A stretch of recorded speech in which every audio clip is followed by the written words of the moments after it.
Hey everybody,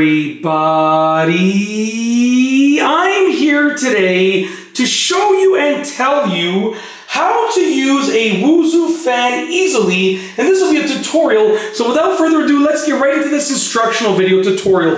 As you can see right here, I have a Woozoo fan, and I have it set up in its shorter mode. The extension pole for making it in its taller mode is over here, but I set it up in its shorter mode for this specific video so that you can sort of see everything here as I'm operating the controls. Now, I'm not going to go over every part of the control panel. I'm just going to go over the most basic functionality, just because I want to show you the basics or the easy portion of using this fan. I mean, everything, to be honest with you, everything is easy to learn, but I don't want to overwhelm you with information. So I figured that I would show you just the basic usage of this fan to make it as easy as it can possibly be in terms of me teaching you and you learning, okay? So without further ado, we're going to start off with the on and off. There's a simple power button right here. That turns it on, and you press it again, and it turns it off. Very simple. We're going to turn it back on, just like that, okay? Now, you can see it's showing the fan speed over there, and the fan is turning. We can increase the fan speed by pressing this plus, and we can bring it up really fast. Okay, and this does blow a lot of air. It does move a lot of air. It's very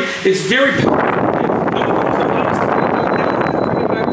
Just for the sake of the camera audio. Hopefully you can still hear what I was saying, because I know that was blowing into the camera, but hopefully you can still make out what I was saying. But if it didn't come through properly, you can adjust the fan speed higher and lower by pressing the plus to bring the fan speed up, or the minus to bring the fan speed down. Very, very simple. Okay? In addition to that, you have an oscillation over here, which is this little arrow. So I can press that, and it will oscillate back and forth.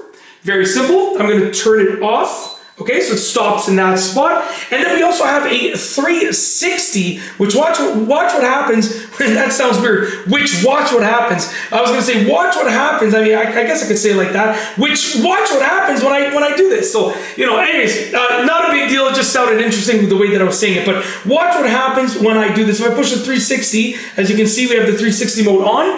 You can see this is turning, which is very, very cool. This is such a cool feature of the unit. Okay. Now you can also do the 360 along with the oscillation. So watch when I press that, they're both on, okay? So now we're getting like a full rotation and a spin. It's such a cool thing. It's just such a cool thing. I'm gonna turn them both off, okay? I'm gonna just take this, I'm gonna turn it around. Just so it doesn't blow up in that direction. I'm in my basement bathroom. I'm pretty sure there's nothing up there that can blow around, but I don't want to take a chance. There's toilet paper around and stuff like that. I don't want anything blowing around. Anyways, that's the basics of using it. There are obviously other buttons. As you can see, there are other buttons that you can use, but those are, you can go over and learn those separately. Those are, what I've shown you was the basics of using the fan. Now also, if I take out the remote, the same things follow on the remote. So you can see we can turn it off and on with the power button, very simple. Okay, we can also go fan speed up and fan speed down, very simple. We can turn on the oscillation, okay, very simple, and we can also turn on the 360, as you can see, and it's literally that simple. I'm just going to turn it off. Very simple. And the remote actually stores away in here, which is so cool. That's in my opinion, one of the most well thought out features of the fan, because when you have a fan, if you do have a remote, you might lose it, right? But if you have a storage spot, you're less likely to lose it. So in my opinion, that's a great feature. But anyways, that's how to use a fan. Super, super easy tutorial. Hopefully you enjoyed the video. Other than that, I've got nothing else. So with nothing else, we are going to roll the outro. If you like this video, please be sure to give it a thumbs up. Let me know what you think down below as a comment. And of course, be sure to subscribe for more great videos just like this one. And that's all I have for you today. Thanks for watching.